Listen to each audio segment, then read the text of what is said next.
তো নমস্কার বন্ধুরা, সবাই কেমন আছেন? আশা করছি সবাই ভালো আছেন। আরও একটা নতুন ভিডিও নিয়ে চলে এসেছি। তো দেখুন, এই যে কাল রাতে নিয়ে আসা হয়েছিল এই ট্যাংরা মাছটা। তো এই ট্যাংরা মাছটা দেখুন কত বড় বড় সাইজের, মানে একটা বড় সাইজের 7 পিস মাছ 500 হয়েছে, আর ছোটোটা ও 500 নিয়েছি। ছোটোটাকে আজকে রান্না করব, বড়োটাকে কেটে ধুয়ে ফ্রিজে রেখে দেবো, অন্য একদিন করব, তো আপনাদেরকে দেখাবো। তো চলুন মাছগুলো কেটে ফেলি। ট্যাংরা মাছগুলো এত কাঁটাগুলো শক্ত, তো কাটাই যাচ্ছিল না, আর আমার হাতেও কাঁটাগুলো লাগছে জানেন। তো একটু ছাই নিয়ে আসবো উনান থেকে, রাত হয়ে মানে সন্ধেবেলা, তো এবার বাইরে যেতে হবে। তো তাই ভাবছিলাম যে আর যাবো না, কেটে ফেলবো এখানে। তো তাও সে মানে মাছ কাটতে পারছি না, তো ছাই লাগবেই জানেন। তো একটু ছাই নিয়ে আসি, নিয়ে এসে তারপরে মাছগুলো কেটে ফেলবো, কারণ অতগুলো মাছ কাটতেও অনেক সময় লাগবে। তো আমাদের এখানে তো মাছ কেটে দেয় না, আপনারা জানেন, আগের ভিডিওতে আমি বলেছি অনেকবার। তো নিজেদের বাড়িতেই কেটে নিতে হয়। তো ছাই দিয়ে যেহেতু কেটেছি, একটু নুন দিয়ে ভালো করে, ট্যাংরা মাছ কেমন হড়হড় করে জানেন তো। তো ভালো করে একটু চটকে চটকে ধুয়ে নিয়েছি ভালো করে বেসিনে। তো ছোটো ট্যাংরা মাছগুলো রান্না করব, সেইগুলো নিয়ে নিয়েছি, নিয়ে নুন আর হলুদ ভালো করে মাখিয়ে নিয়েছি। কড়াইতে তেল দিয়ে দিয়েছি, তেলটা গরম হয়ে গেছে। এইবার আমি মাছগুলোকে তুলে দেবো, দিয়ে একটু লাল লাল করে মাছগুলোকে ভেজে ফেলবো। সব মাছ একসঙ্গে দিয়ে দেবো, যেহেতু কড়াইতে অনেকটাই তেল দিয়েছি আর কড়াইটা আমার অনেকটাই বড় আছে, তো সব মাছ একসঙ্গে ভাজাও হয়ে যাবে। তো দেখুন মাছগুলোকে ভেজে ফেলবো সব। তো মাছগুলো ভাজা হতে থাক, আর আমি এদিকে আলুগুলো কেটে ফেলি।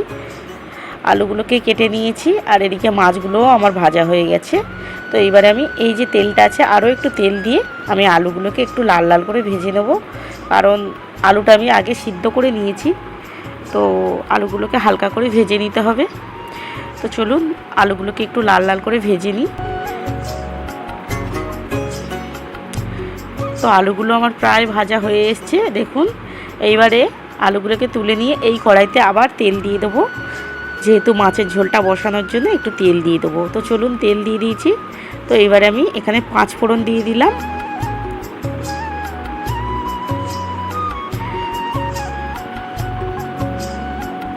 তারপরে এবারে পেঁয়াজ আর টমেটো কুচিয়ে রেখেছিলাম, ওটাকে দিয়ে দিলাম, দিয়ে একটু নাড়াচাড়া করে নেব।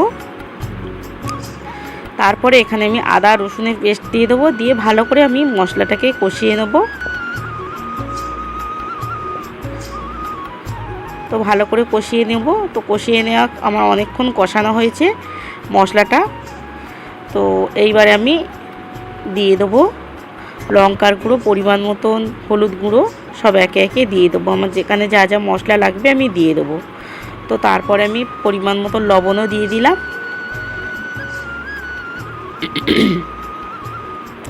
তো দেখুন মশলাটা আমার প্রায় কষে গেছে। এইবারে আমি আলুগুলো দিয়ে একটু নাড়াচাড়া করলেই, মানে একটু নিচেটা ধরে গেছে, তো একটু সামান্য জল দিয়ে দিয়েছি তার জন্য, দিয়ে এইবারে একটু নাড়াচাড়া করে নেব।